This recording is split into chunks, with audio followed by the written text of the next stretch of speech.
Hey guys, it's Jackie, and in today's Motivation to Move, we are learning all about the core and why it's so important to keep our core strong. I'm at Energy Fitness with Teresa, and Teresa, let's start with the very basics here. What exactly is the core? Because it involves more muscles than you might think. Absolutely. So what we usually think about are our abdominals. You have a much deeper layer of core that include your pelvic floor all the way up into up by your shoulders. The deeper core muscles are the things that help stabilize and support your spine. What are some of the other things that a strong core can help you with?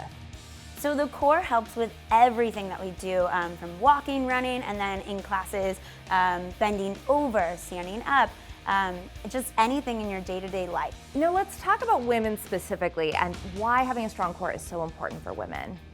We just naturally tend to carry more weight around those hips and our abdomen, and sometimes that puts you in this anterior tilt position, which can put a lot of strain on your back. So making sure specifically that we're working those posterior muscles to help counterbalance that, and then pulling in from the front side as well. As you mentioned, there's a lot of layers to your core. I always think when you're working your core, crunches, but there's so much more to it than just that, right? So much more, absolutely. There are a ton of different modes of equipment that you can use and different exercises that have nothing to do with crunches that you can do to help strengthen your core, both the superficial layer and the deeper muscles, which are just as important. So you've got a few core exercises that you're going to show me today. Yes. Shall we go try them? Sure. Okay. We grabbed some mats and got going. All right, Teresa, my hair's up, which means I'm ready to work out. What's first? The first one is going to be the bird dog. It's great for anti-rotation core work, which helps to support and stabilize the spine overall. We're gonna come into a all fours position. So elbows, shoulders, wrists in a line. Knees are directly under your hips. Okay. We're gonna raise our back left leg, and then you're gonna raise your right arm. Go ahead and release and switch sides. If you want to make it more intense, you can always take it up to a plank position here. So the second one's going to be a spider climber, and for that we need to be in a full plank position.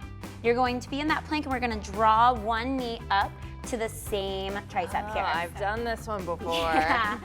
You're gonna pull that knee up and tight and hold it in as for like a 4 count here, and then we're gonna set it back and then switch that at other side. This definitely works more of the superficial muscle groups without being in that standing or that standard like crunch position. What's the third one? So your third one, we're gonna actually take it down to the floor and work our posterior chain.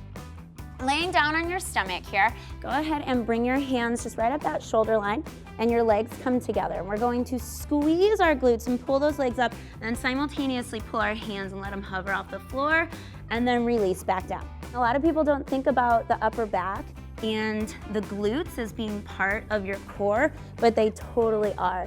And so this is a great way to get through that entire backside. I like this one. And what is the last one? The last one, we're going to flip onto our backside.